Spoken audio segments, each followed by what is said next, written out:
So good afternoon, good evening, and good morning, wherever you are. Thank you so much for joining us this afternoon or evening or morning on this important conversation, which is Thought Leadership, being organized by the Chartered Institute of Bankers, Ghana. So I welcome all of you to this important event.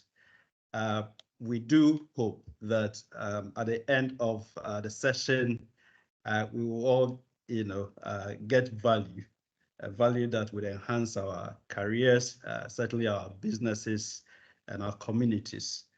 So my name is Robert Jato, the Chief Executive Officer of Chartered Institute of Bankers Ghana. So I welcome you on behalf of the Governing Council of the Institute. Our mandate here at CIB Ghana is to promote banking education and regulate the practice of the banking profession in Ghana. And that's the mandate we have under the Chartered Institute of Bankers Act 2019, Act 991. What does that actually mean? It means developing trusted professionals for the financial services sector. It means putting ethics high on the agenda of banks and bankers. And certainly it means developing talents and being the leadership engine for the financial service sector, which really is a sustainability issue. In pursuit of that mandate, we are organizing this Thought Leadership event. And by the way, Chartered Institute of Bankers Ghana, EPA, and IFC, part of the World Bank Group, we are currently creating an ESG certification to build skills, capabilities in the subject that we're going to discuss today. So once again, I really welcome all of you. I know we've been joined today by our global audience, as well as members and students and fellows of the Institute. I see quite a number of you, former CEO Charles Oforiakwa. Charles was the former CEO of Chartered Institute of Bankers Ghana. I do have the General Secretary of the Global Banking Education Standards Board, and that's Alistair Graham, who has joined us. Thank you all for joining. We do know that there are people joining us from Asia, from Africa, from Europe, and the rest of the world. I'll give some few minutes to Alistair very shortly, but the topic we are discussing is extracting ESG, extracting value from ESG, the African perspective, extracting value from ESG, the African perspective. And that's a conversation that we started with C-suites across the financial sector here in Ghana. We thought it's a conversation that must continue and extended to the broader community of bankers and financial services practitioners. So the question really is whether ESG is a nice to have, nice to do, regulatory compliance, or there's an opportunity here for all of us to pay attention to. And I'm quite delighted that we have a very seasoned global expert whom I will introduce very shortly to take us through this session. Let me say that just a few weeks, I think last week or so, we all saw the floods in Dubai, which is quite unimaginable, but it's happened. And sometime till end of last year, we saw communities around the Volta Lake completely destroyed by overflooding. So that's, again, sustainability issue and environmental climate change issues, which we need to address. I think as bankers and the financial service sector, we play a catalytic role and a development role. And it's important that we take the lead in this conversation. So for today's conversation, we'll have a presentation. Certainly, we'll have your participation. We'll take a poll and get your thoughts throughout the session. And we'll open this up for a conversation at some point. So the person leading, the expert leading us today is called Professor Noel Tagoe. For most of you, both in the global community and certainly in Ghana, he's a well-known individual. Perhaps the best way to describe Prof. Tagoe is a public intellectual with deep expertise in ESG, in finance, in strategy, in education. I spent significant time at CIMA. He's a board member. CIPD, CIPD, Chartered Institute of Personnel and Development. He's been a professor in a number of global universities. We are privileged to have you, Prof, to take us through today's session. But before Prof comes in, I'll give 2 minutes to Alester. Alester, if you can hear me, to share some quick thoughts. Some council members, when they do join, will have the opportunity as well.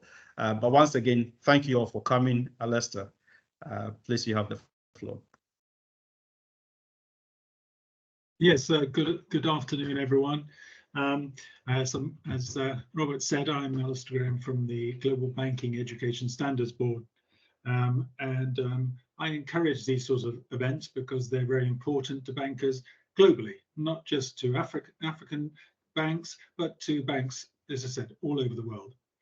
I recently did a program with some bankers from Europe, and the key thing, and the key message, and a very simple message I wanted to pass across to people, is how important this area is, and in particularly for banks, because it translates back to the amount of capital, obviously the amount of capital that banks will need to employ to support their lending portfolios. And that, from a practical point of view, is apart from the climate issues and so on, this is very important. It helps the profitability of banks, and it helps the profitability of your clients, particularly when they're investing in areas that are related to economic and social issues. So capital is a very short supply for banks. So the way that they can reduce the amount of capital is by having a very effective control of where they lend money and how they allocate and how they score the loans and the risks that take on board. So that's my message, is simply this is important to your clients and to the banks internationally. And I think this all helps us to understand this area, which is evolving very, very quickly. But we need to understand these matters more and more. And I'm, for one, will be very interested to listen to the professor when he talks about this, because we're all learning. Anyway, thank you, and enjoy this afternoon's session. Thank you so much, Alester. And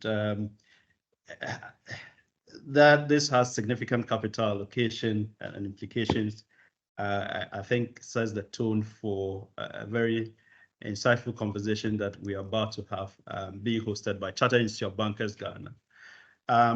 Just before Prof comes in, we'll put up a poll, and what would ask you to do, kindly do for us, is to just complete the poll. And so the poll is coming up very shortly.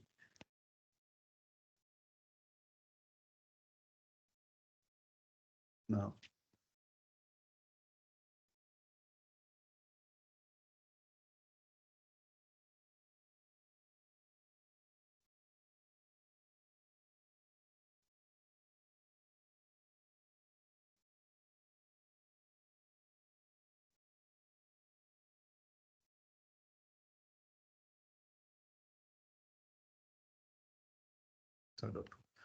All right, so the poll is up, and what you need to do is just go to mentimeter.com, mentimeter.com, and enter the code that is showing up, which is 16756675.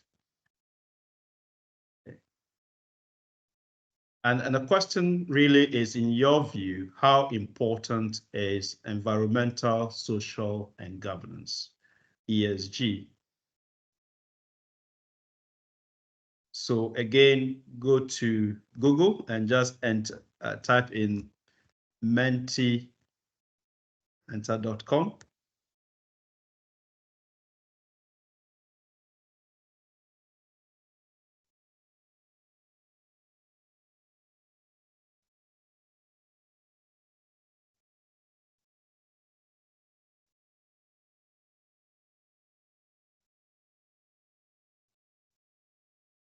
Okay, so options are very important.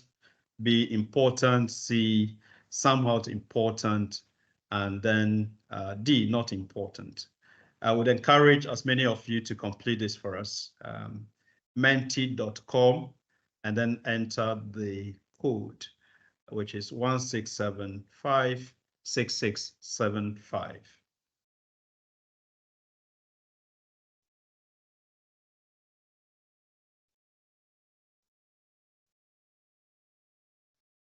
Great, we're getting some responses, and you can see the responses being displayed on your screens at the moment.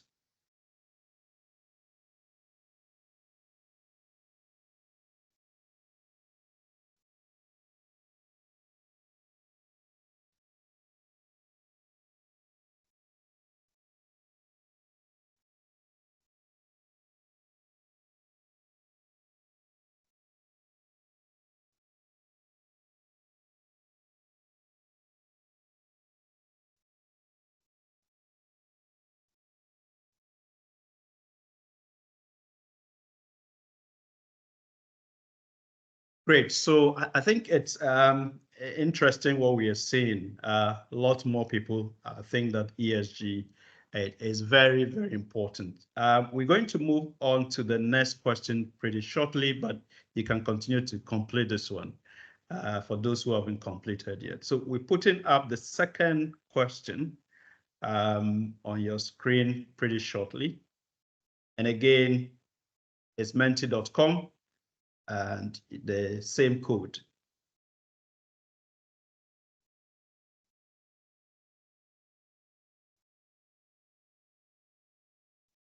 So in your view, ESG is A, a regulatory compliance issue, B, a business opportunity or business growth opportunity issue, C, A and B, D, it's ESG is a risk management issue. And the last option is actually it's the latest fad that will be short-lived.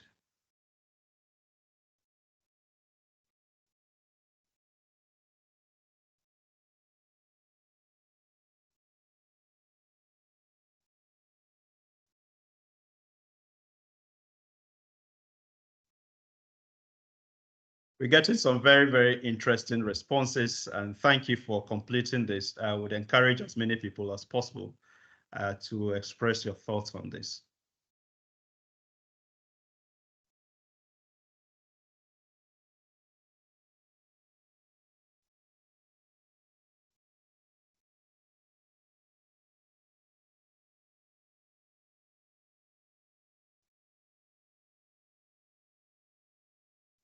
Okay, so I think we've gotten some very interesting responses. We're going to put a poll down now, and we will hand over to Prof pretty shortly, but let me just acknowledge that we have Simeon or Simon Hill from the Jamaican Institute of Financial Services joining us as well. We have of course, Anita Bajra, Company Secretary, First National Bank, and a lot more of our key stakeholders.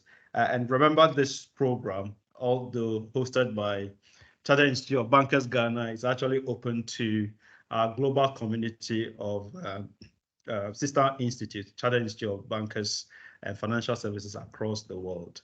On this note, Prof, I would ask you to share with us your view and your perspective, particularly from the African context. I know you're a global citizen with significant local insight, and the floor is yours, Professor Noel Tagoe. Over to you. Okay, so good afternoon from Ghana, and good evening, good morning, wherever you are. And thank you for joining us.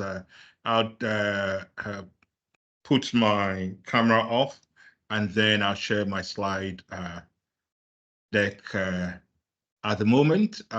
So if you can see my slide deck, just indicate that you can see. So today I'm talking about extracting value from ESG and Africa.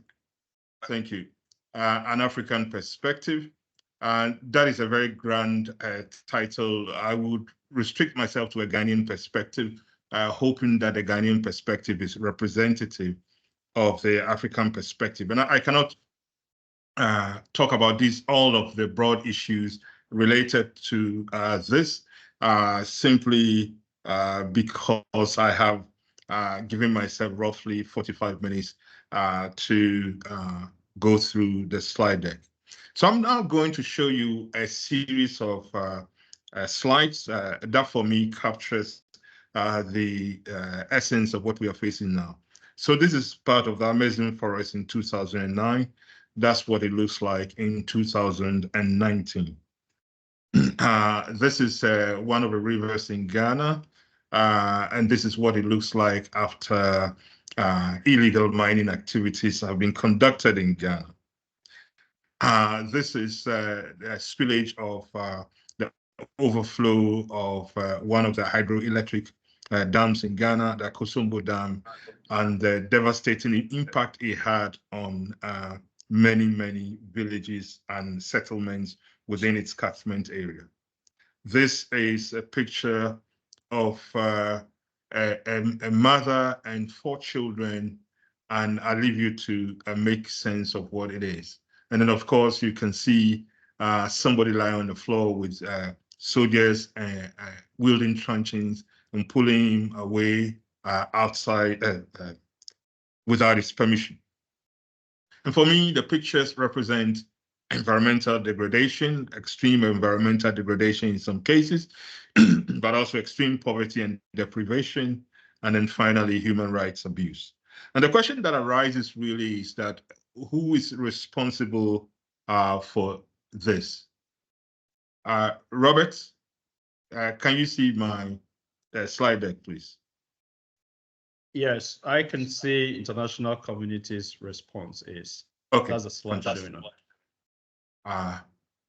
So in terms of the international community's response, we have the Sustainable Development Goals, SDGs, that has been put as possible responses to these 17 SDGs. You would do well to acquaint yourself with them. And the question I ask is that, should it be the business of business also? And in this particular instance, should it be the business of banking to be looking at a response to these things: environmental degradation, extreme poverty and deprivation, and human rights abuses? Now, businesses are being encouraged to respond through initiatives in sustainability and ESG. Not a worry. So what we're going to do is, what we'll ask ourselves, what is ESG, what is sustainability, how do they relate together? There are some objections to ESG. We want to examine them. Not everybody is pleased about its ascendance. And then we'll talk about whether there's a case for ESG or not, and whether that case is compliance-driven or opportunity and value-driven. And then the final thing is how you integrate ESG into banking. I wouldn't have a lot of time to delve into that, but I'll raise some issues and give some contours of the landscape, the possible landscape that will be there. So let me talk about what is ESG. I'm going to use the IFC material ESG definition. E is mainly for the environment. And the main thing is that businesses and banks rely on the natural and physical resources to operate within their particular jurisdictions and domains, and the products and services that they offer may directly or indirectly impact the environment. And so we're talking about things like climate change, management of carbon, depletion of resources, pollution, energy consumption, land use, biodiversity issues, water consumption, waste management, and so on. The S stands for social, and it's just clear. So every business that has to conduct its operation need to harness the talent and skills of employees, and then their products and services and operating activities also may benefit society or cause harm to society. And so you're talking about issues such as job creation, working conditions, equal opportunity, diversity, impact on local communities, health and safety, human rights, social impact of the products, gender-based issues, and sex harassment, sexual harassment, and so on. The G stands for governance, which is about the allocation of decision rights and decision making, etc. So we're talking about purpose, values, and culture, board diversity, board structure, board oversight, succession planning, how executives are paid, ethics and compliance, risk and governance, stakeholder engagement, and so on. Now, different business functions deal with the different aspects of ESG. So if you take the environment, for example, you're looking at operations, procurement people, logistics people, R&D, and they're looking to redefine supply chains to prioritize sustainable vendors, improve transportation and logistics efficiency, reduce greenhouse gases, and optimize energy, design products with extended lifespans, etc.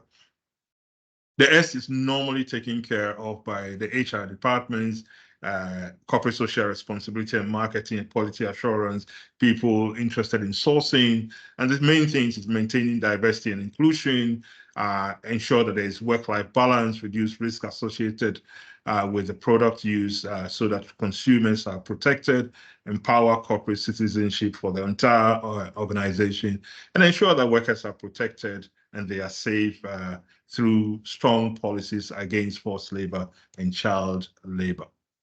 And then governance, it's mainly the whole organization, and then those responsible for risk management, legal compliance, and finance, and just making sure that we align risk management to sustainability goals and practices, and then we enforce board accountability and so on and so forth. So these are what the organizations do. And, sometimes people talk about ESG and sustainable finance. And so let me just walk you through in there. There are 4 elements in there. The environmental, we've looked at that already. The social, we've looked at that. And then the governance, we've looked at that. And then there are the economic contributions that derive from all of these things. And then when you take the first 3, that's what constitutes ESG. The environmental aspect of it will lead to banks and others thinking about green financing. And then the climate change mitigation, climate change adaptation bit leads to thinking about climate financing, which is a subset of green financing. And then there will be either mitigation financing or adaptation financing. Okay.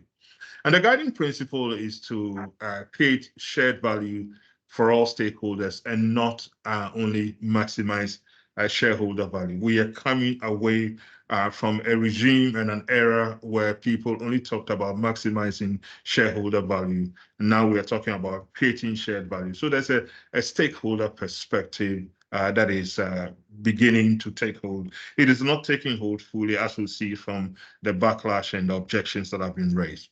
And so this is a picture of what organizations can become with ESG. If you think about it this way, the operations of organizations can have at least 2 logics, a commercial logic and a social logic. The commercial logic is what normally drives profitability, etc. The social logic is what drives issues about taking care of the community in which one operates and so on. And you can think about this either logic being low or high. And so that gives us, if you like, 4 quadrants that we can situate organizations within this kind of ESG space. And so one of it is where there's low social logic and low commercial logic. Then it doesn't even start at the races. It's an underachiever, it's failing to do well in either arena. And then you can think about low social logic and high commercial logic. For them, it's profit first, they perform well financially, normally without benefiting society. And if you operate in this place, be careful. I remind people of what the South Africans say. They say that the poor are awake because they are hungry, they have no food, and the rich cannot sleep because the poor are awake. And so there has to be some social logic. But then you have people with high social logic and low commercial logic. They are good Samaritans doing good for the world, but not the business. And this is not a sustainable model unless the business is able to generate money through donations and grants in order to pursue what it wants to pursue. But finally, I would argue that the one that we are looking for is profit with purpose with profit, or profit with purpose, where there's high social logic and high commercial logic. This is what Mark Carney, the former governor of the Bank of England, called the divine coincidence. And you see that it's talking about making money and making a difference at the same time. Whether this is possible or this is easy or not is a different thing. And we want to see in this conversation how we can move ourselves here or inch towards the green box that Mark Carney had called the divine coincidence in his book called Values.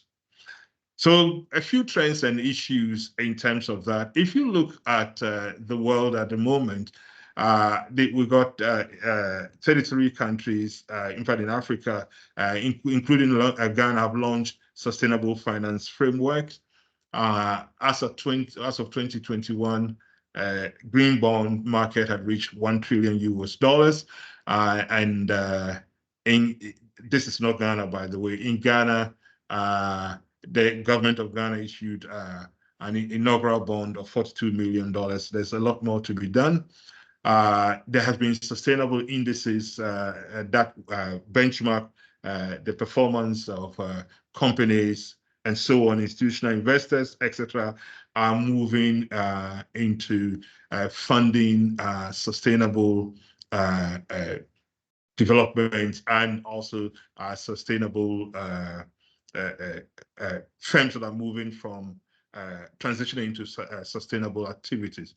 And there are net zero commitments that are being made across the world. Financial institutions are included. And these things are things that increasingly will become more important to us. Of course, several taxonomies exist on sustainable finance, and it takes some getting used to, and ensures that there will be convergence and comparability, and we've got to strive to ensure that it's happening. Of course, you hear me talk about greenwashing a lot. The least said about that now, the better. I will come back to it. And we need to ensure that we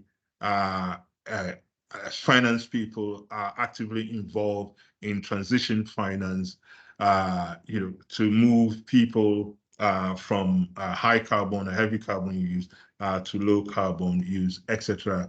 And then there are issues of data that we have to deal with, and I'll come back to the issues of data and measurements and reporting and transparency around ESG activities and sustainable impact and so on. And then, of course, the UN estimates that 7 trillion will be needed each year to achieve SDGs by 2030. We are not doing that at the moment, sadly. And the OECD estimates that there will be 2.5 trillion needed in financing developing countries to achieve SDGs insofar as we are concerned.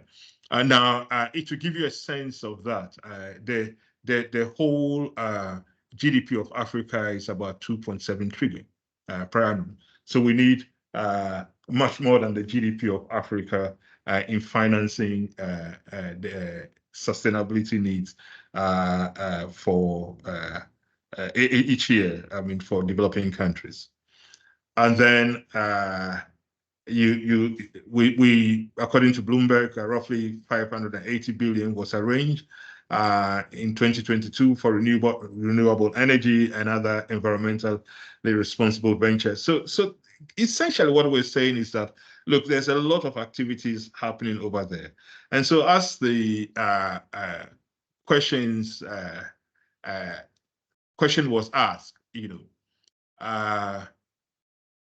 is this a new fad that has come and that will quickly blow away, or is it something that is important and it is here to stay? And so I like to address that. Now, there was this publication sometime back by The Economist. We talked about ESG in 3 letters that will save the planet. And that is mainly looking at 2 types of objections that were given. The first type of objection were objections in principle, and there are 4 of them. And then the second type of objections was objections of practice. And so I'll just quickly talk about objections in principle and then move on into objections of practice. So the number one, as I said, 4 things. Number one is that ESG is not desirable because it's a distraction. That is mainly what has been said. And if you remember Milton Friedman, he says that the corporate social responsibility of a business is to maximize shareholder wealth. The second is that ESG is not feasible because it's intrinsically too difficult. Nobody would deny the difficulty of it, so we'll pick it up later.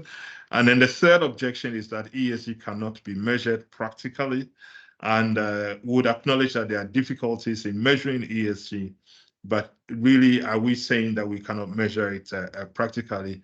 And then the fourth one is that even if we can measure it, ESG does not affect financial performance.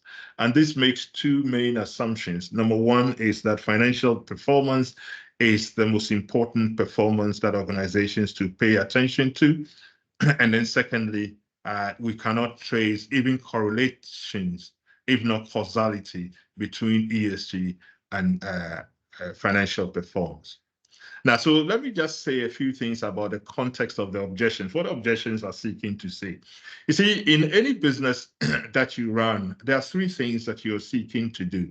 Number one is that you have products and services that you offer that must meet the need of someone. If you're able to do that, then it is desirable. And number 2, you have technologies and processes and procedures to make it happen, to create those products and services and send it to those who need it. And number 3 is that you can make money from it. And the main argument of those who object is that, one, ESG is not desirable. If at all it is desirable, it is not feasible. And if it is feasible, it is not viable. And so you are not able to make anything out of ESG. That's the objections in principle. That's the conceptual objections to ESG.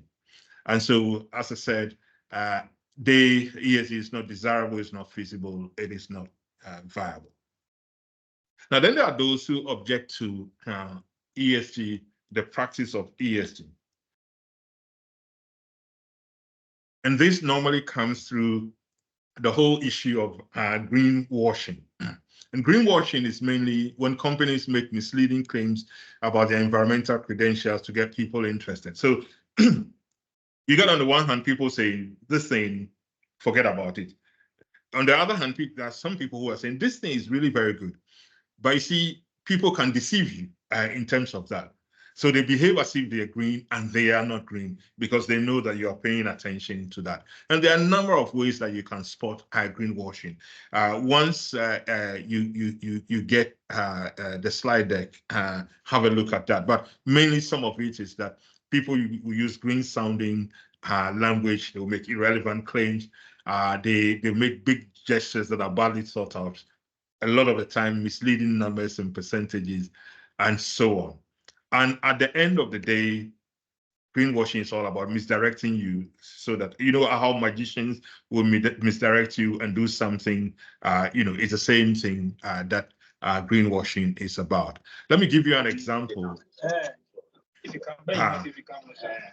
which is the VW Volkswagen diesel scam. Remember that in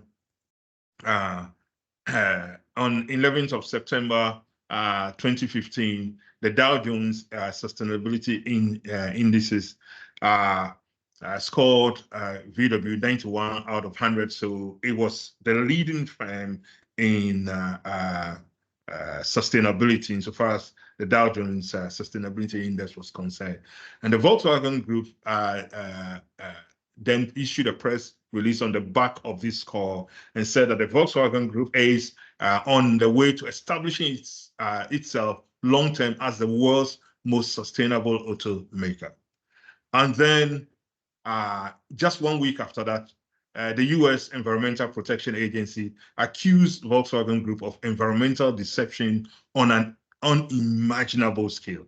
So how could they at one and the same time be so highly rated by a rigorous, through a rigorous methodology as the one used by the Dow Jones Sustainability Index, and then they being accused of massive environmental deception by the United States Environmental Protection Agency. Now, the Volkswagen Group pleaded guilty to the charges, so it wasn't that they were just being charged. So guilty to conspiracy to defraud the U.S. government and violate the Clean Air Act, obstruction of justice, and making false statements in importing goods. They were suspended from the Dow Jones Sustainability Index. Their share prices fell by 45% by the end of September.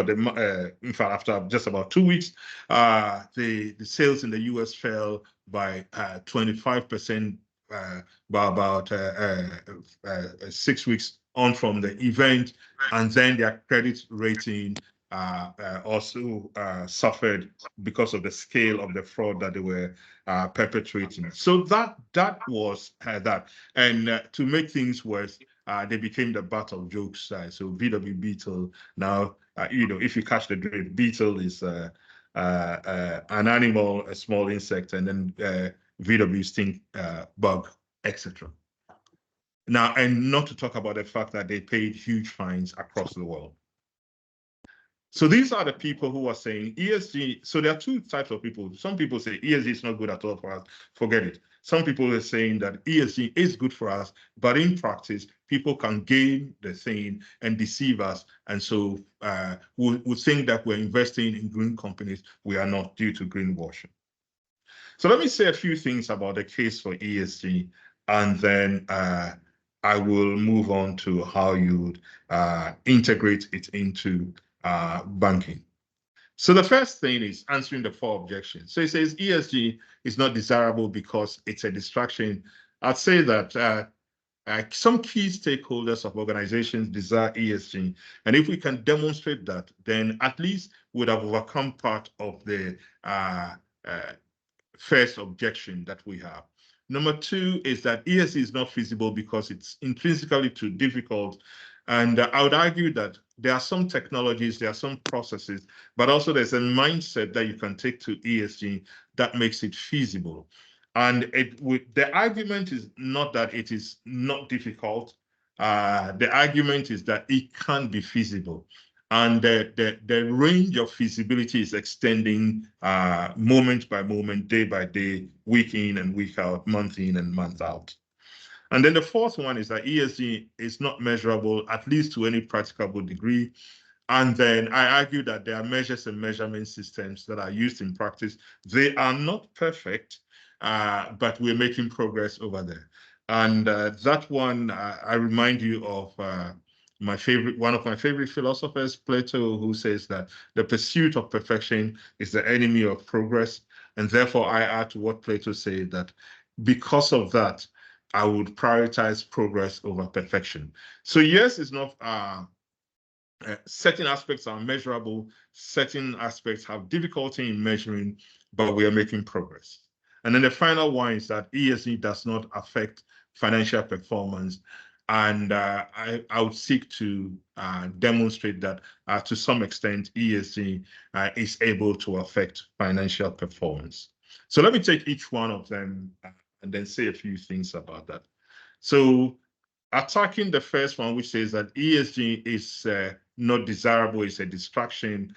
My first argument is that I'd like us to listen to the voice of a key stakeholder of the organization, the customers. For lack of time, I just focus on the customer, but there are others who we can bring into play. And I state categorically that young customers desire ESG more than other age groups, and be careful about that. And in Africa, the median age of for Africa is 19 years. Africa is a very young continent, not in terms of the physical space, but in terms of the people. And therefore, if you are operating in Africa, be careful. Now, let me zoom in into Ghana. If you look at the population pyramid of Ghana that I'm showing at the moment, the vast majority of the people in Ghana range from the age of 15 to, let's say, about the age of 45. These are the present and the future in terms of money and wealth, and therefore in terms of consumer and customer power. So you do well to pay attention to that. Now, having set the scene over there, let me just show you two data points from a survey carried out globally by PwC. PwC asked a few things. So I've picked a few of those ones.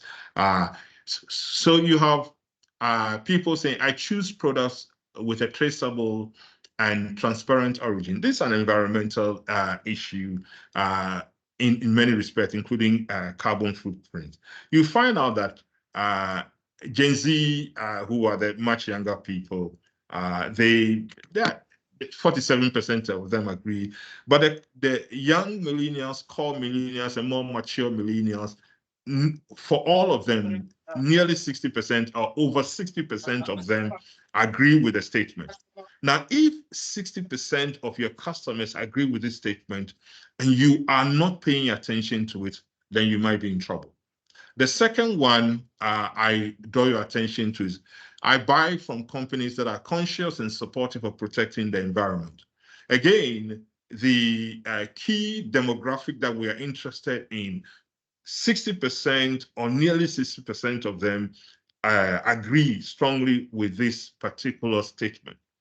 Now, therefore, if you are an organization and you can choose to brazenly ignore the wishes of 60% of your customer, then it means that you've either gone into a strategy of operating in a niche, or your strategy can at best be described as a kamikaze strategy. You are on the road to not to nowhere, but to certain doom. The second is about, is ESG feasible? And I argue that ESG is feasible. And the example I use is John F. Kennedy's "We choose to go to the moon" speech. I'll just quote a little bit of it. He says that we choose to go to the moon in this decade and do the other things, not because they are easy, but because they are hard. Because that goal will serve to organize and measure the best of our energies and skills, because that challenge is one that we are willing to accept, one we are unwilling to postpone, and one we intend to win, and the others too. So if going to the moon is that important, and that the difficulty will not dissuade the Americans at the time, but rather serve to galvanize them, then we should adopt the same mindset for ESG. And we know what happened 7 years or so after Kennedy spoke those words. They landed people on the moon. And if you know anything about aviation and computing, this was near impossible at the time he was speaking about it. So the argument is that ESG is feasible with the right mindset. That if you choose that you want to do it, you choose that difficulty will not stand in your way, you would be able to do it. And people like the Coalition for Inclusive Capitalism have show us the way, those who are responsible for the Equator Principles, and then the Principles for Responsible Investment, etc., and the UN SDGs, kind of give us a way in which we can wrap around our mindset in order to ensure that these things are translated from the realms of difficulty into the realms of what we can do practically. And again, I say that you do not have to solve all the difficulties associated with it. What you have to do is to do it bit by bit, bit by bit. And so we prioritize progress over perfection. It was Archbishop Desmond Tutu, former Archbishop of Cape Town, South Africa, the celebrated and renowned anti-apartheid leader, was the one who said that the only way you can chew a whole elephant is to chew it bite by bite. And so the second point I'll make is that ESG is feasible with the right technologies. And there are many technologies that are and processes that are coming up at the moment. So renewables, batteries and storage, the circular economy in terms of recycling, new building technologies are happening, new industrial processes are coming, hydrogen, sustainable fuels are there, nature-based solutions, carbon, etc.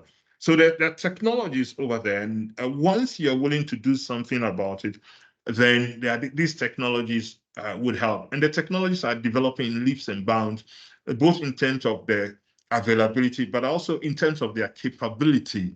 And that is where things are going. And by the way, for those of you who are in banks, these are the kind of technologies you need to be funding because they represent the future, which will be here to stay. And then the other thing we talk about is that ESG is, the objectors argue that ESG is not measurable. And I say that some of it is measurable. So ESG measurement is possible and more accurate with the use of big data and analytics driven by AI. Now, I use the phrase, I'm not saying it is accurate. I said it is more accurate in there because I acknowledge that there are still issues and I'll raise those issues. So let me place big data in context. Normally, organizations, when they are talking about their data and things like that, start from a small batch of data, which is finance data. They can move to organization-wide or enterprise-wide data. They can move to industry data, and then they can move to big data, which keeps expanding on and on.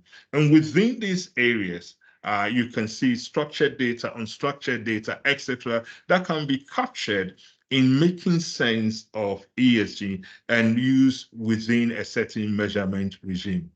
Of course, the embankment project on inclusive capitalism have said some things about that.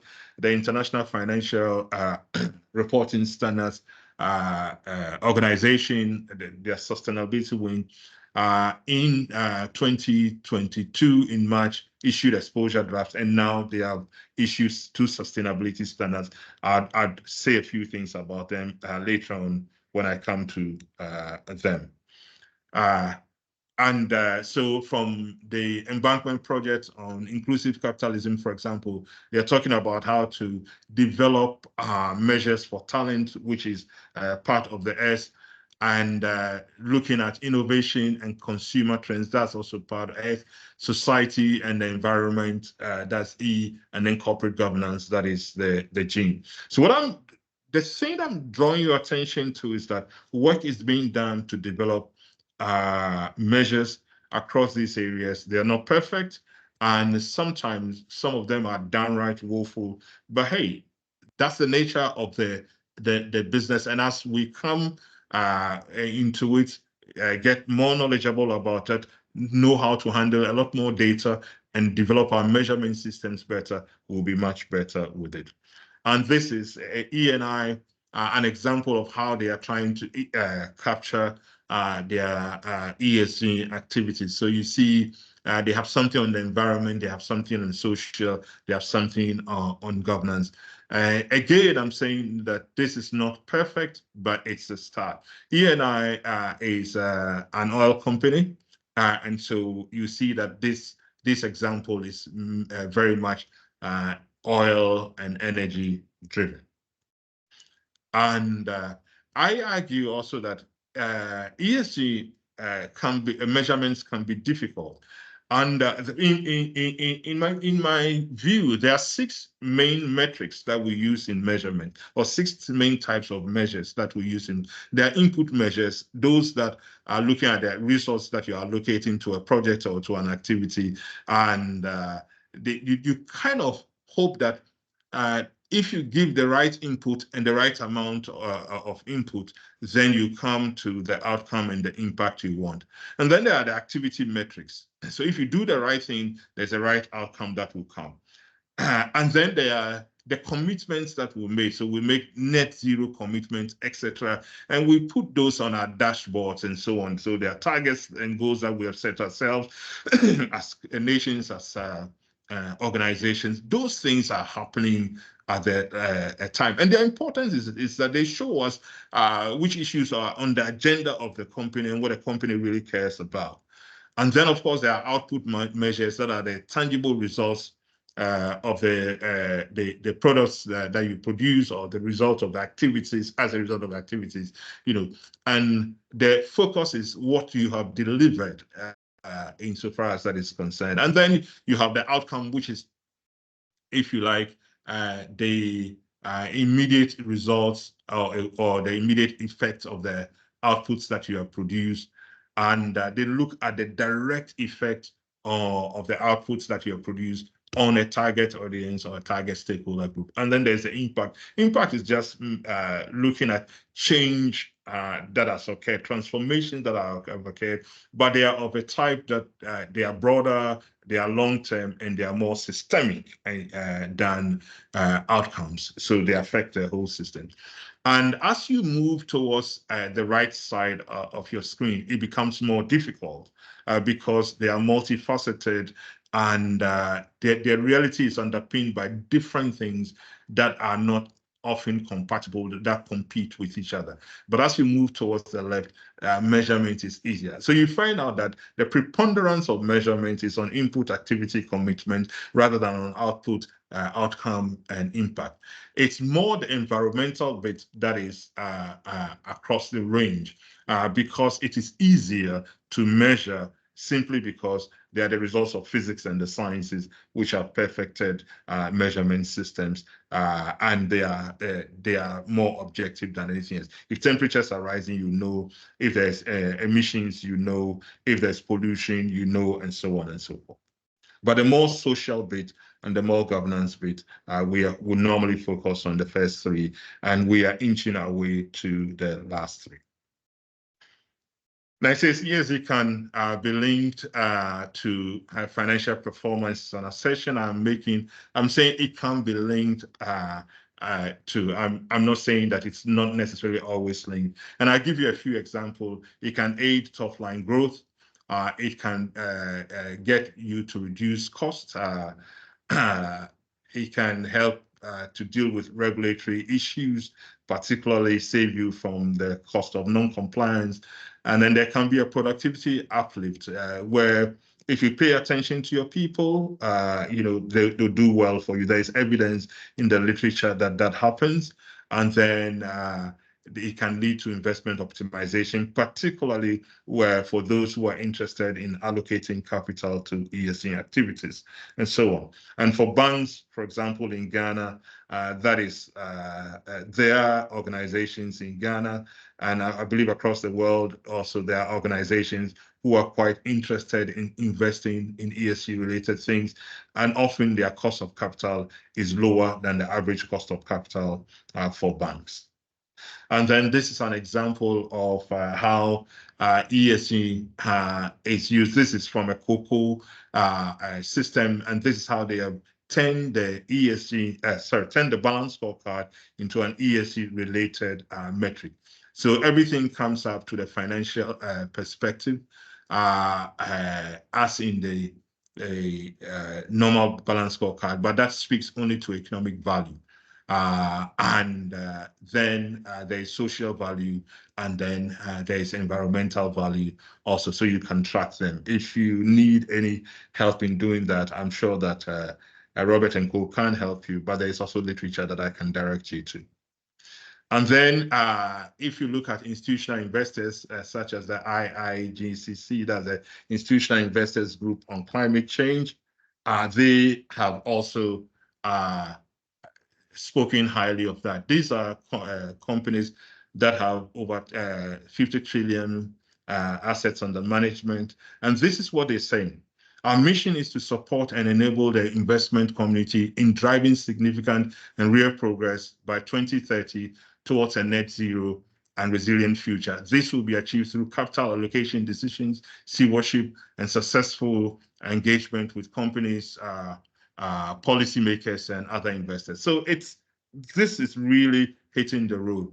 And you would about 14 months or so ago, the Norwegian sovereign fund, the largest single investor in the world, with managing over £1 trillion or 1.3 trillion dollars across 17 markets, became very active in voting against the re-election of company directors when they do not deal with climate change, human rights abuses, and board diversity. So these are issues that they are taking care of. And Gartner alerts us that, look, if you have ESG investments, they reduce investment risk because they comply with regulatory interventions, and therefore they will save you from lack of compliance costs. The input costs are lower, are beginning to get lower. They ensure supply chain reliability. ESG puts you at the forefront of innovative strategies, particularly green financing, business ethics, and trust. Therefore, you reduce risk. And they've already shown consumer preferences, and they enhances corporate reputation. And then with that, it also enhances competitive position. So that's that about that. In the next 5 minutes or so, what I want to do is to highlight a few of the things that you can do to integrate ESG into banking.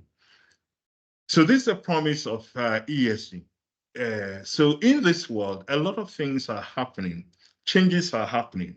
Look, that you have issues that have a huge amount of influence now. That's the non-ESG issues, carbon economy, etc. That's where we are operating for most people in the world, and yet they will decline. And therefore, you have to find a way in which you move into emerging trends, new ideas, new thinking that is coming up, and so on. And mostly, these are hybrid kind of systems that are seeking to make sense of the world. In my mind, ESG is low influence now. There's a lot of talk about it, very little action taking place in my mind. But it will keep growing and growing and growing. And that is where the long term should focus on. So what do? I offer 6 things that you can do.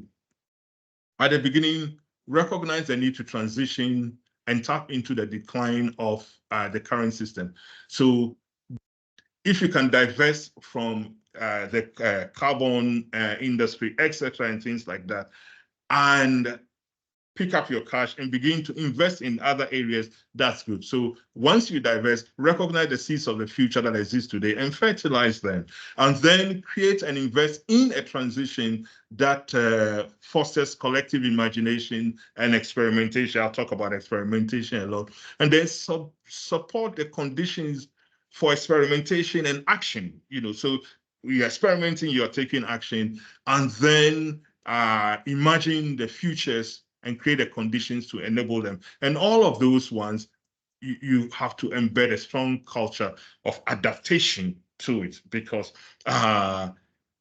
it's that culture of adapting and shifting away from what we are used to that is not doing us any good into what we can do for a better future that will help us to make ESG a reality. But it's going to happen whether we like it or not. And how do you transition to an ESG embedded strategy? Well, we use what we call an ambidextrous strategy. So this might be your current strategy, your current competitive advantage. It's based on exploitation, so you defend and extend your competitive advantage. And it might be based on more than one thing. So you have a value proposition, and the value proposition is based on the problems to be solved. And then or the jobs to be done. That's what I mean by JTBD. But then you would have to transition, because if you only keep on here, things will go down. And so you transition into a new this thing once the market is reaching an inflection point that was shown on the slide above. So you'll be looking for your next competitive advantage. And for me, it's about exploration. You incubate and you mature stuff. And this is where the blue part is where your ESG embedded strategy should be sitting.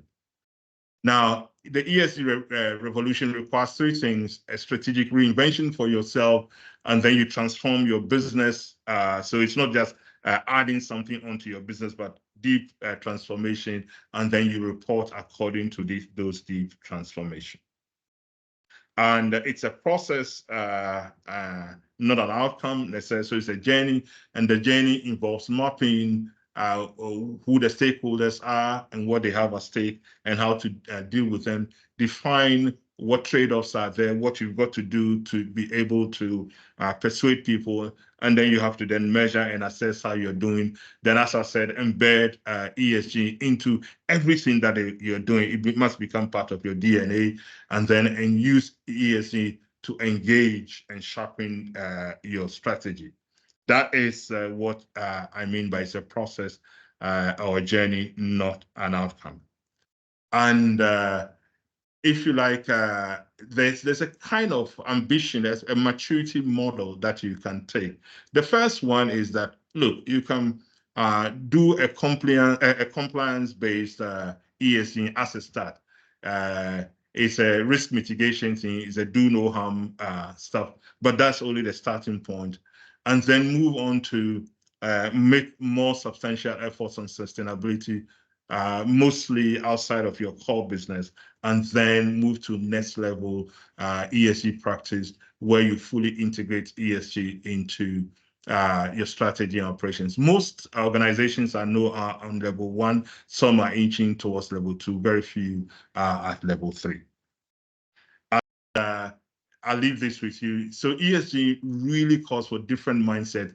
It moves away from a risk focus to an opportunity focus, from opacity to transparency, from being profit driven to being purpose driven, from being enterprise focused to being ecosystem focused, from being consultative to being collaborative, from being preservative to regenerating things, and from being linear into being circular.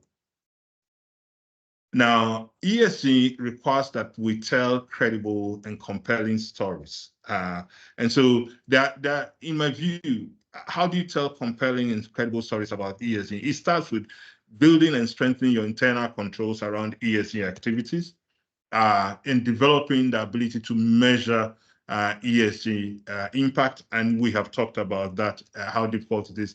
Then craft a story with the measures, and then tell the story externally, and to enhance credibility, get people, third parties, to provide assurance for the story that you're telling. As I said, to tell the story financially, the IFRS sustainability standards have been set, 2 standards, IFRS S1, the general sustainability disclosures one, where the objective is to provide information about significant sustainability-related risks and opportunities to assist the primary users of general purpose financial reporting when they assess enterprise value and decide whether to provide resources to the company. And then immediately they move to S2, climate-related disclosures, and you see the purpose over there. So let me conclude and take you back to the beginning.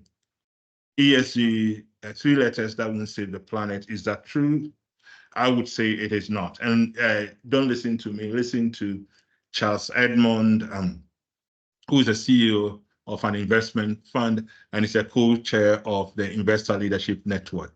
He says that a CEO recently told me that a year or 2 ago, ESG was the last question that would come up in an investor meeting if there was time.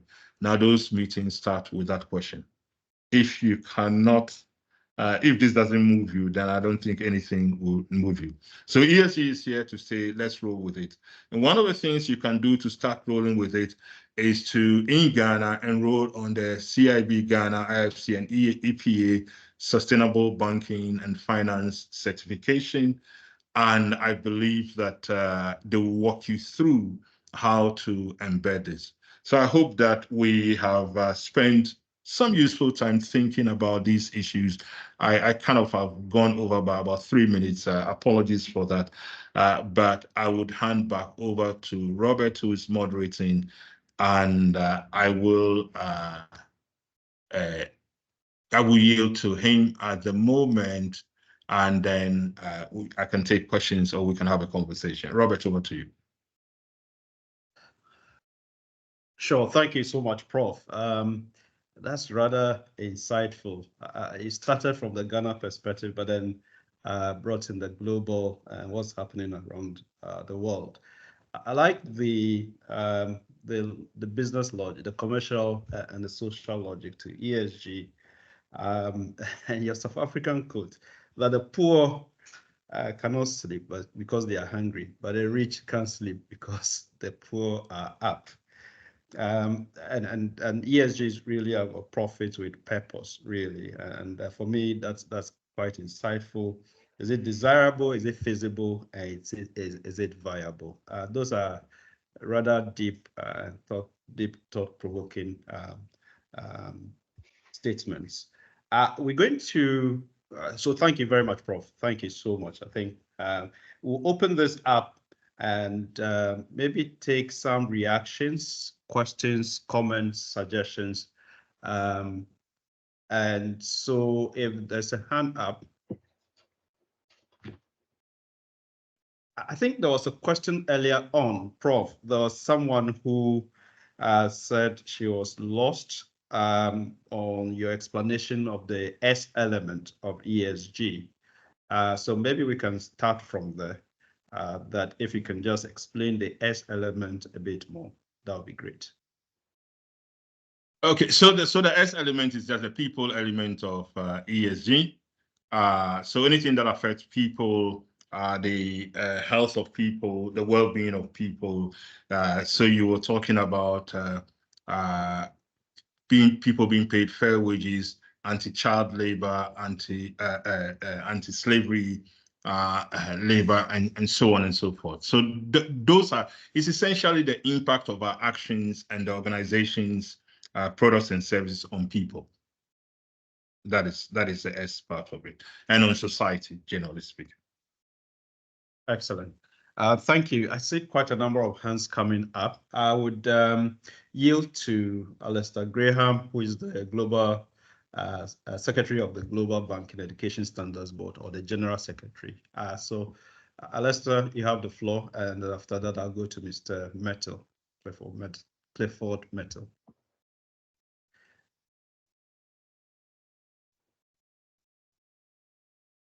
Alistair. Right, yes. Well, a most insightful Excellent presentation. Thank you very much, Professor. Excellent. I think a lot of what you discussed was very relevant to as I mentioned right at my opening address, was very relevant to the rest of the world. I think we're all suffering from some of the same issues. You know, it's common, and that's why we ourselves, the Global Banking Education Standards Board, believe, you know, that these standards are transferable, and I saw those people that were listening from various other parts of the world would have found this helpful. And as I say, particularly back to my original point about the impact this does have on bank capital, the way we actually look at risk, and we look at the issues around sustainability and so on. These are very important issues, and as I said, we need to understand a lot more about the impact, and it's forever changing. So we need to be able to embody these thoughts into our daily lives, and again, cascade the knowledge throughout the organizations we work in. So I say thank you again, and I hope that others would have enjoyed today's presentation. Thank you, Alistair. And I'll go to Mr. Clifford Metal, who is FCIB, that's a fellow of the Chartered Institute of Bankers Ghana. He was also the former president of the institute. So, Mr. Metal. Thank you very much, Robert, and good evening to Prof as well. It's a very, very insightful and I think well thought of presentation. I'm not surprised. Prof Tagoe always delivers. Now, my issue has been that, Robert, you agree with me that we always incorporate part of our conference materials and deliveries into the ESG, just to ensure that it becomes something which is real. Now, as we speak and following the program, I think this is a very, very, very important, aspect of our not only financial institutions but our general lives, which we have not considered critically and put on the forefront. I wanted Prof probably to give us a little much or a little bit of insight into how we can walk the talk. In other words, how we can practicalize some of these ESG activities in the banks, for example. I have said time and again that we can run people through the course, we can take people through the ESG programs, but if we don't make it very practical, that on the job, if you go into a branch, if you go to a department, right, how do you carry ESG along? I think that is what probably would help all of us to appreciate it. And then it can be cascaded to the higher levels of management in the banks. Thank you very much. Thank you, Mr. Myrtle. I think that you're absolutely right. How do we walk the talk? I live not too far away from just before you climb the Blue Mountains. And you see how we are building and clearing the environment. And when it rains, you see the erosion, washing the, and it's a practical way. Is let's not build and destroy the forest that actually is protecting us. Very practical. But I think your question is really, how do we do it on day-to-day basis? And I think that's an important question. Maybe, Prof, just before you respond, I see Mary Asariebua, your hand is up. Maybe we can take the two questions and Prof can there respond. Mary, you have the floor. Good evening, Prof. Good evening, everyone. And thank you very much, Prof. Yes, it's true. Every time I listen to you, there is something to go home with. There is one aspect that I thought maybe you want to give us more information or clarity on. And it's almost to do with what Clifford asked. That is the role of the banks in ESG. You lamented the fact that maybe it's more of talk now, but the banks have a role to play. And this role, is it in terms of partnering with maybe companies by way of giving them facilities to develop some ESG programs, or is the bank itself going to start looking at, ESG projects that they can partner with others to, get involved in? I'm looking for that business angle of ESG that the banks can take advantage of. Perhaps you did mention it, maybe I missed it, but I'd like to hear more on that. Thank you very much. Thank you so much. Prof, I'll hand over to you. Okay, thank you very much. So two things in walking the talk. The first is that the bank itself must be ESG compliant, and therefore it must, within its own operations, just as an organization, not even thinking about its credit activities and other activities, etc., begin to think about things like their carbon footprint, etc. So that is important. How much paper do you use in a bank? Can you do things without using as much paper, and so on, things like that?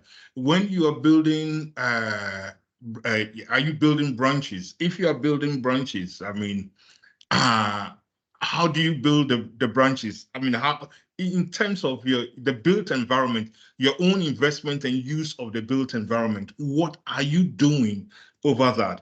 And would you want to build branches, brick and mortar branches, or like to kind of migrate as much as possible to digital means, which has a different form of economics, but also which also has a different type of carbon footprint attached to it? In terms of the governance of your organizations, how are your organizations governed? What are the ethical standards that you're using? If we take board diversity, take any measure of diversity, for example, in Ghana, let's talk about gender diversity. How is it playing out in the bank itself? What is the transparency in terms of the reporting of banks? What are the ethical postures that banks have in doing the work that they do? How do banks look after their people? Is there work-life balance in terms of that? What about the remuneration of executives compared to the rest of people? Is it tied to performance? What type of performance? Whose performance, and things like that? So those are things that the banks themselves, as if they were not banks, but just any ordinary business, they would like to be having a look at. And then secondly, we shift to what do banks fund? And how do banks play within the real economy? Because if the real economy has to transition into a net zero economy, then banks should be helping the real economy to transition. So this is what it means. I mean, if I run a factory and my factory is not environmentally sound enough, for example, and therefore I'm changing and I need to retrofit, would the banks help me to be able to do that? That is an issue that has to be looked at. Who is the bank funding galamsey, for example, in Ghana? I mean, illegal, artisanal mining that is polluting our rivers, and so on and so forth. Is a bank funding building projects that sit on waterways, and so on? These are issues that banks would have to look at. What support is the bank giving to the green economy in terms of products that it is offering? The quantum, the extent of the quantity of the products, the extent of the products, how much of the bank's capital allocation is being done in that particular respect? Is the bank developing metrics in order to be able to identify those it would have to approach to be able to do that? And then the least I would say is that at least the Bank of Ghana, has the Bank of Ghana sustainable finance, sustainable banking principles, and sector guidance notes. So that's a good starting point to start having conversations about. Now, let me just say that I've said it as if these are easy things to do. They are not. Most of them require systemic changes, cultural changes, mindset shift, but it's got to be started somewhere. And the leaders of the organization are the ones who are to talk the talk and begin to role model walking the talk in terms of that. And if they do that, and they build performance management systems around that, so that, for example, I know that people, once you attach money to something, many people in Ghana are motivated to work. So if performance and incentives are attached to it, so that promotions, bonuses, salary increases, etc., are attached somehow to the attainment of ESG goals by the whole organization and by sections of the organizations, then we know that something has got to happen. Let me just say a final thing.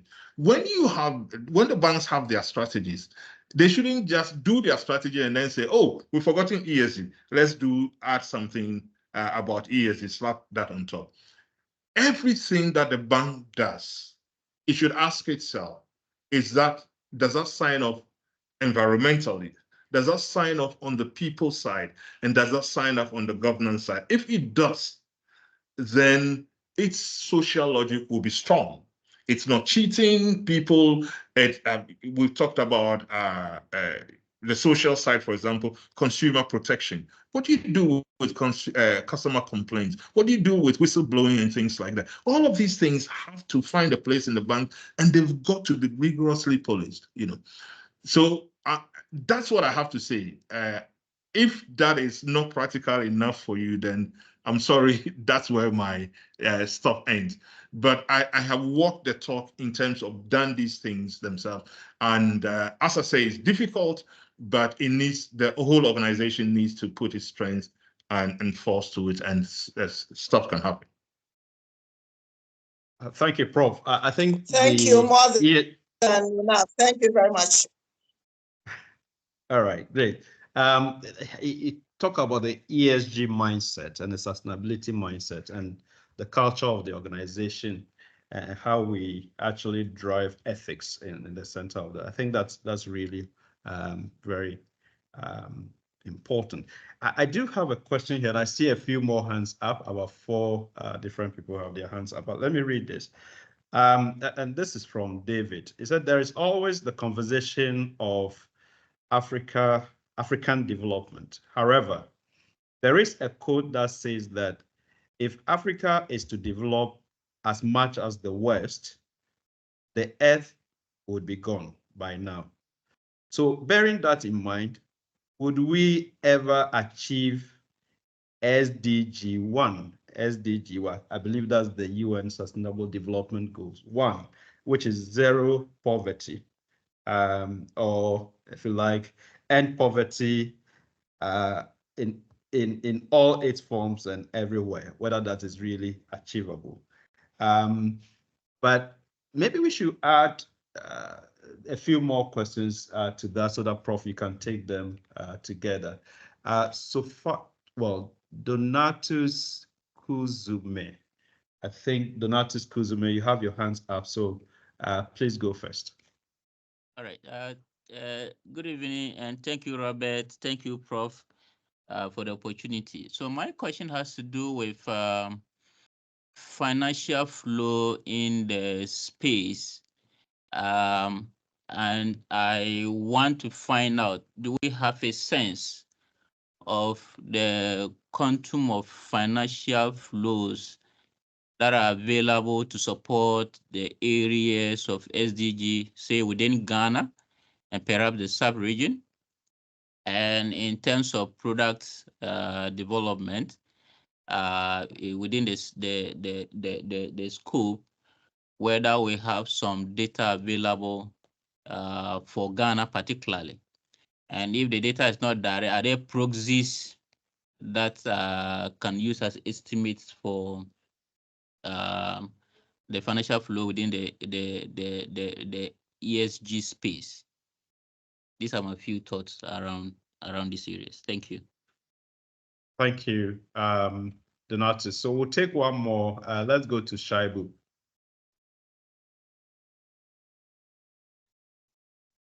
On the directive that Bank of Ghana has issued on ESG, question is, if regulators globally are creating the incentives for banks or other financial institutions to move on to provide finance for ESG-oriented, transactions, i.e., for example, the capital requirement for loan. If, for example, regulators can make it the capital light, say that regulatory capital that you need for ESG, risk assets will be favorable, so that it will, encourage the banks to move towards this. I believe Bank of Ghana and other regulators globally, if they do that, it will help. I do not know if you have any perspective to share on this. Thank you. Excellent. 3 questions for you, Prof. Is SDG 1 achievable? 2, any data pointing to the financial flows, particularly in this market? And then 3, whether I think your perspective on how regulators can make this capital light in a manner that could incentivize banks and financial institutions. Prof. So thank you, thank you very much. Shaibu, I'll take your question first. I think certainly regulators and others can provide incentives for that. And what you've got to look at is to tightly define where the incentives will play and those who qualify, the criteria for what will qualify for invoking the incentives. Otherwise, you find people greenwashing and benefiting from the incentives without actually using it to do what they are required to do. So I agree that there's an issue of incentivization over there. So it's not only, if you like, regulatory compliance, but also some forbearance being given to free the ESG space. So thank you for that. And those of you who are regulators sitting on the call, that is for you. Then let me come to the issue of financial flows. Yes, there's data about financial flow, but that is not exhaustive enough.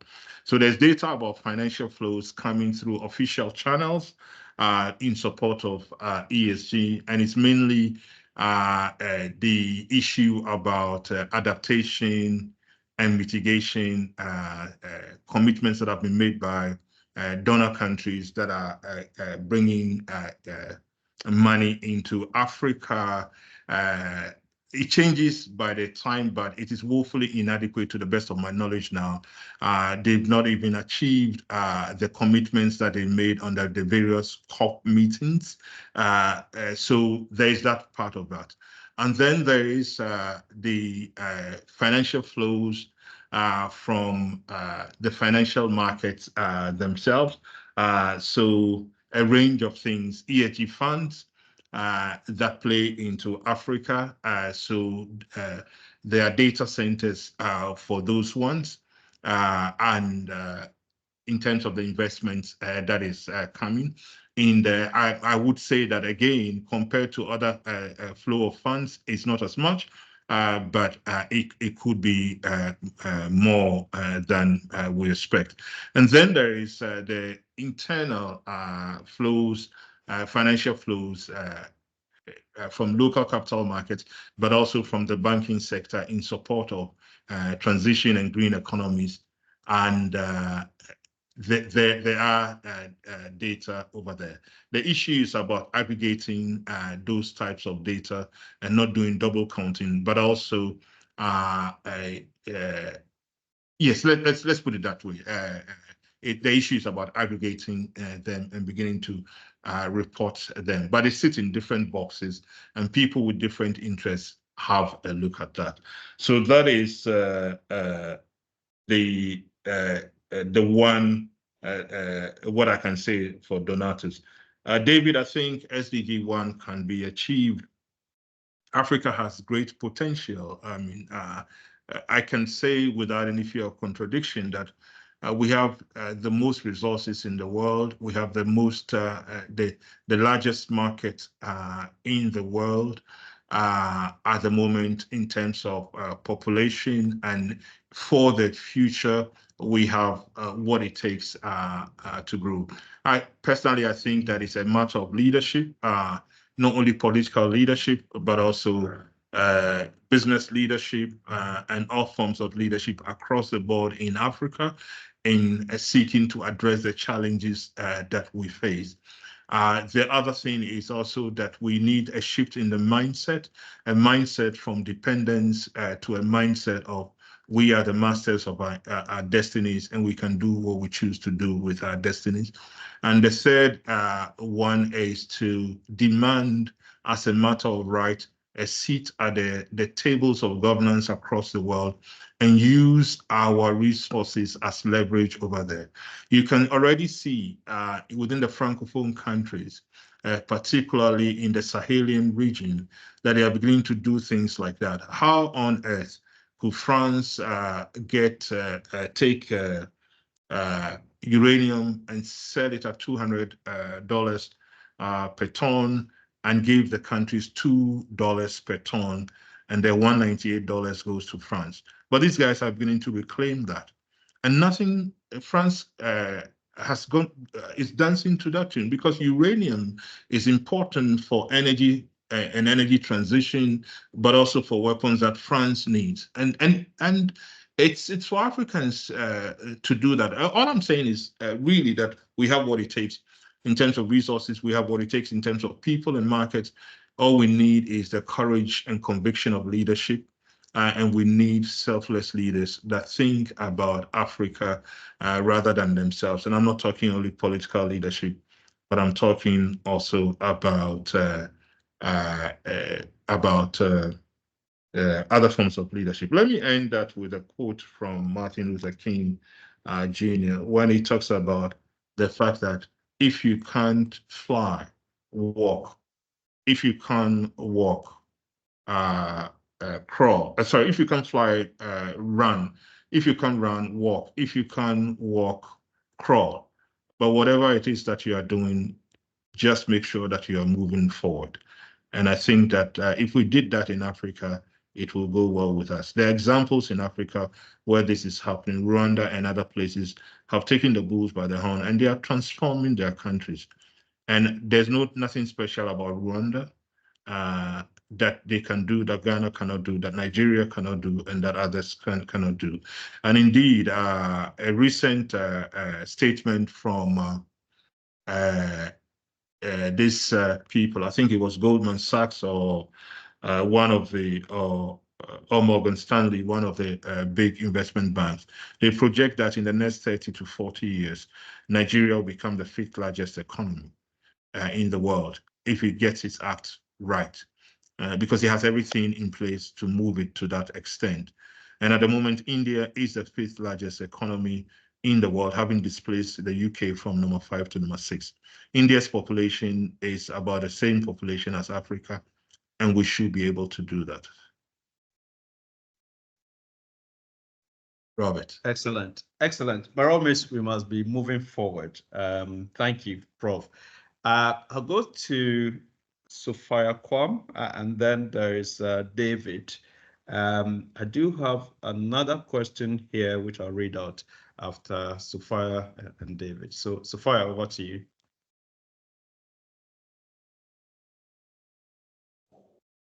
Hello, good evening, everyone. Good evening, Prof. Lovely presentation as always. I wanted to touch on the role of the central banks, and I think you have mentioned, you've touched on it. And I just wanted to look at some of the incentives that probably the central bank can provide in the light of the fact that they had recently adjusted the primary reserve, tying it to loan to deposit ratio. Probably the central bank can look at also looking at giving incentives in the area of the PRR to banks who actively probably finance ESG-centered customers, at least proving, because we'll definitely provide the reports, and also maybe look at providing capital at lower rates for the banks to on-lend to these so-called green companies. I think these are some areas that the central bank can play active roles in to get the banks to actually support customers who are big on ESG. In that way, we then get this ESG discussion permeating all sectors of the economy. Thank you. Great, thank you, Sophia. Sophia is a chartered banker and a member of the institute. She works for Zenith Bank, I believe. So thank you, Sophia. So we'll go to David.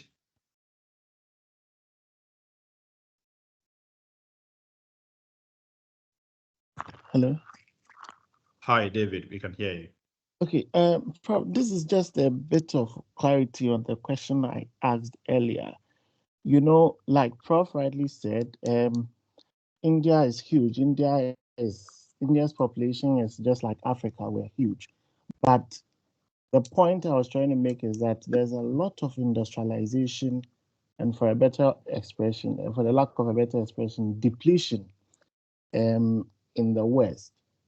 In my mind, I am thinking, okay, if Africa and, for instance, India, which is not so developed in terms of industrialization and all these depletions, are to grow at that rate, are to grow as much as the West, then in fact, in a few years' time, all the resources we have are going to be depleted, then the world will be gone.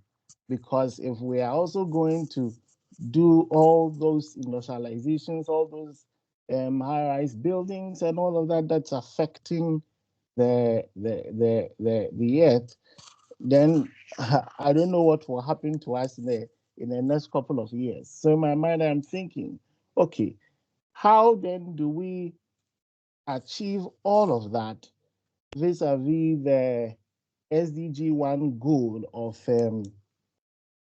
no poverty? Because for me, it looks like two sides of the same coin.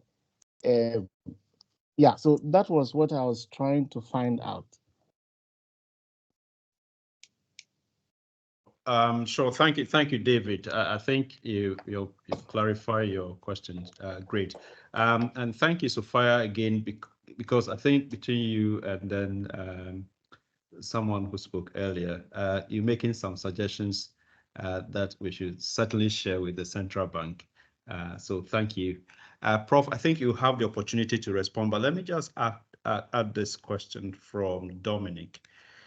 He says, to the extent that ESG underlies human and business survival, what is being done to incorporate its education in the educational curriculum or curricula, primary school level, secondary school, tertiary levels, to impact cultural change and lifestyle?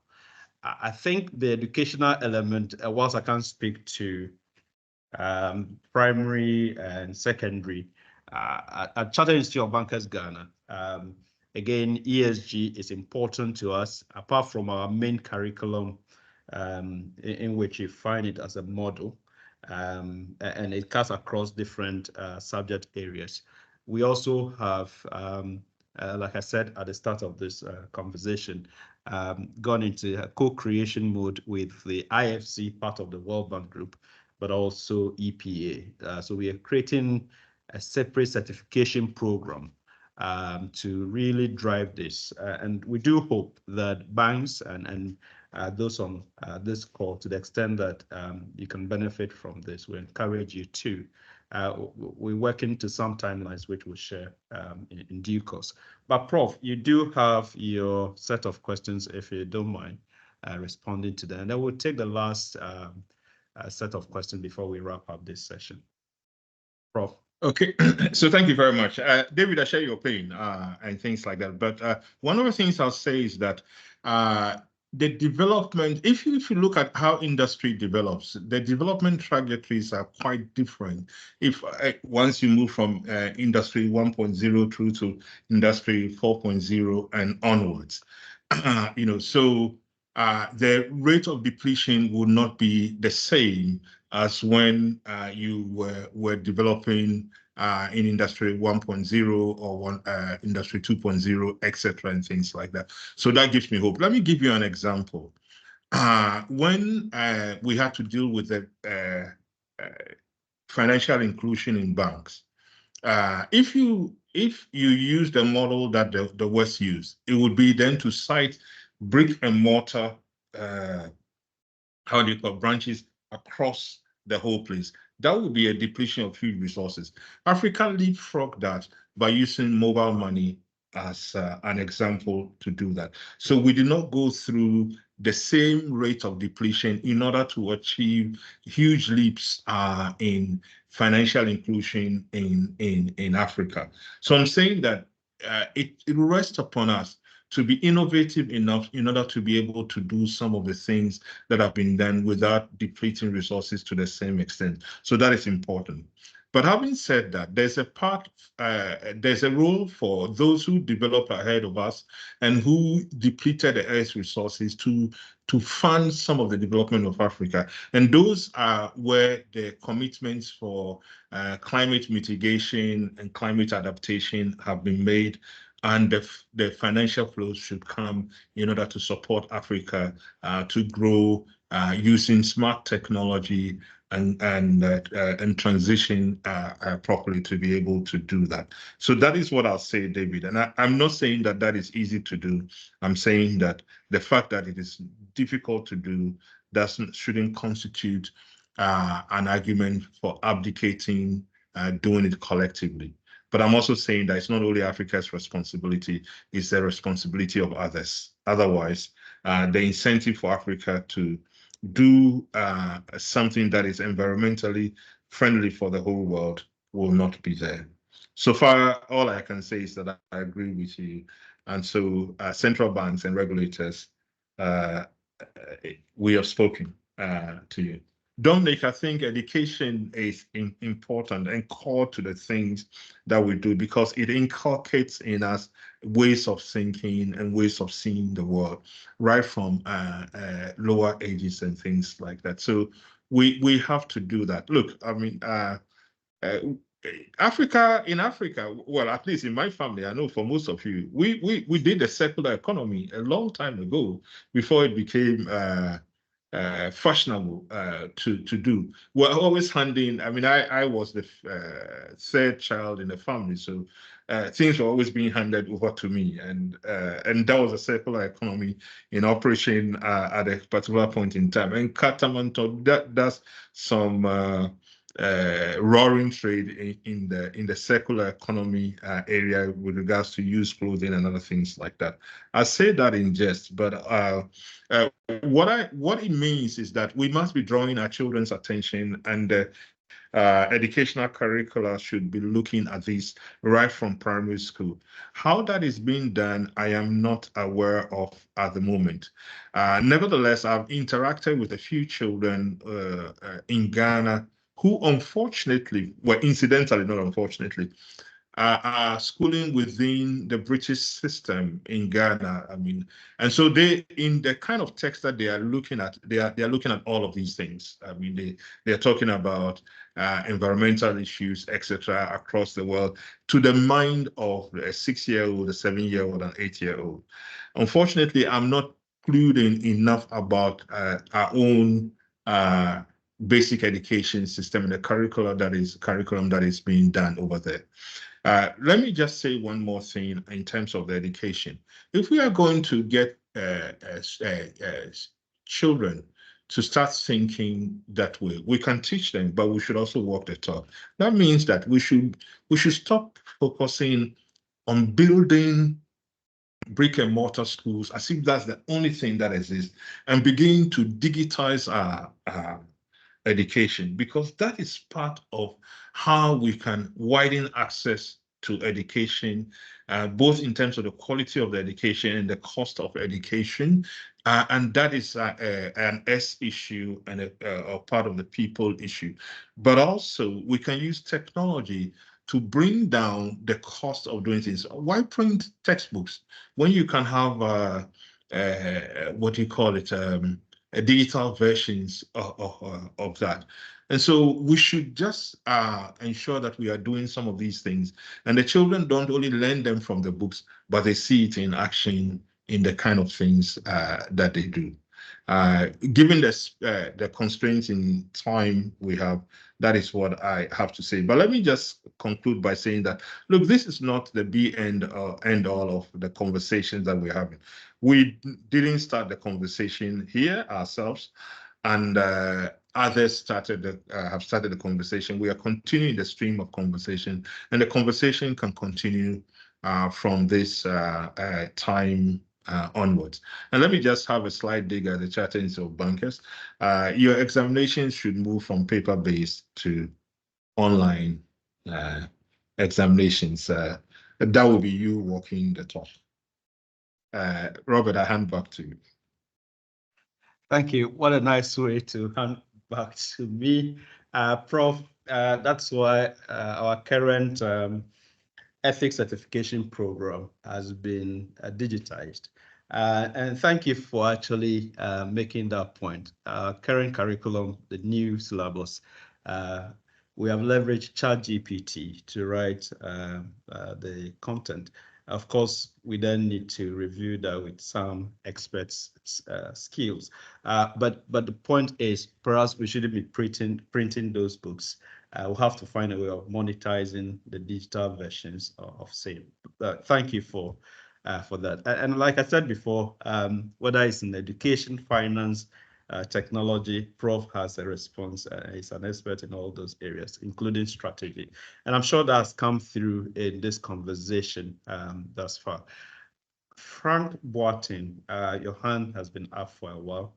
Perhaps you'll be the person to ask the last question as we wrap up this session for today. Yeah, honestly, mine is not a question, but at least an addition to the discussion. I am Frank Boateng, a professor of Karlsruhe International University in Germany, Karlsruhe.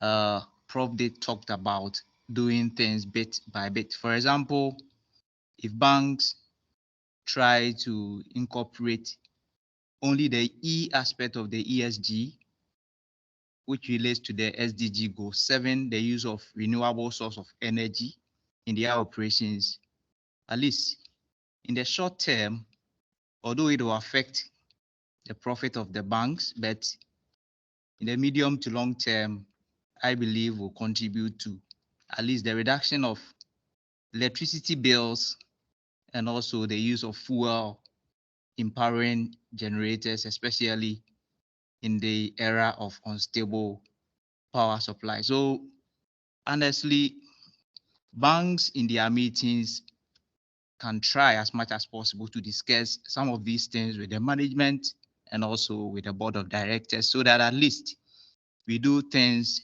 bit by bit. I have practiced as a banker in Ghana before moving out from Ghana to Germany for this role that I'm playing. Thank you very much, Prof. Your presentation was insightful, and I promise to join anytime there is an organized program like this, so that I also contribute my quota in trying to embrace ESG and sustainability in our daily lives. Thank you very much. Thank you so much. I saw a hand up earlier. I think it's Akin. Akin, your hand came up briefly. If you want to come in, please, you have the opportunity. Yes, good evening, if I'm audible. Yes, we can hear you. Okay, good evening. So my name is Akin Murakinyo, and I'm the Registrar CEO of the Chartered Institute of Bankers of Nigeria. So mine is not a comment, it's a goodwill message, and to commend this initiative. I've been on for a while, and I must comment that it is indeed educative, informative, insightful. And like Alvin Toffler said, the illiterate of the 21st century will not be the man who cannot read or write, but the one who cannot unlearn, relearn, and learn. And so on this platform today, I have seen the opportunities to learn new things, to unlearn some things that you think it's right but not right, and then continue to take it from there. So I want to commend the facilitator, Professor Noel Tagoe, who is also no newcomer to Nigeria. He's been to Nigeria a couple of times, and he has been to the Institute as well. And of course, the CEO, my brother, my colleague, Mayali, at the Alliance of African Front. Well done, and keep the flag flying. We will start somewhere, and I'm sure we'll continue to make incremental progress as we go. So it's commendation, commendation, commendation. Well done. Thank you. Thank you, Akin, and thank you for making the time. I know it's a very tight time for you. So Akin is also the chairman of the Alliance of African Banking Institutes. And so this program was hosted by CIB Ghana. We have participation from not just Ghana, but also the global community. And we heard earlier from Alistair Graham, who is the General Secretary of the Global Banking Education Standards Board, and that also means that increasingly, as an institute, our curriculum is aligned to the Global Banking Education Standards Board standards. So again, we had participation from the Jamaican Institute of Financial Services. I do know there are others we've not identified. So for all those who have joined us from different jurisdictions, we say a big thank you on behalf of the Governing Council of Chartered Institute of Bankers Ghana. And certainly, Prof, I think before I thank you, perhaps you have a final comment and before we wrap up. So you do have the final comment, Prof. Sorry. So Aki, thank you very much. It's we spent some good time in Nigeria thinking about banking competencies and competency framework, and I see that Nigeria Institute has an excellent competency framework. Well done, and we hope that that is rolled out in Africa and other places. Ladies and gentlemen, thank you. It's been a privilege sharing the day with you. What I say is that for everybody who attended, you get a PDF copy of the presentation. Use it whichever way you want to use it. And I'm happy to continue the conversation with you on there. And Alistair, I can almost hear the Scottish Institute, as I call them. You know, my second home is Scotland, trained in Dundee, and worked in Aberdeen for quite a while. And so my greetings to my brothers and sisters over there. And for all of you who have joined us, let's keep the conversation going. But as Clifford Metal and others talked about, let's begin to walk the talk and learn that the pursuit of perfection is the enemy of progress. So let's prioritize progress over perfection, and hopefully we'll be perfect one day. Thank you very much. Thank you so much, Prof. And on that, we thank all of you who have joined us today. Certainly, I've taken quite a number of notes. We need an ESG mindset. It is desirable, it is feasible, it is viable, it's profit with purpose, and the divine coincidence. How can I forget that? I do hope that you have benefited from today's session. For members of the Institute, this actually constitutes part of your CPD, and so record that. For, I think I saw Madam Alberta Kwakupom, and she's been very consistent on this call. So thank you for joining us. She's a fellow of the Institute, and that's quite a great deal of work for us and for the industry, especially on customer experience. For all other council members who have joined us, my apologies if I haven't mentioned your name here, specifically, but we do acknowledge you.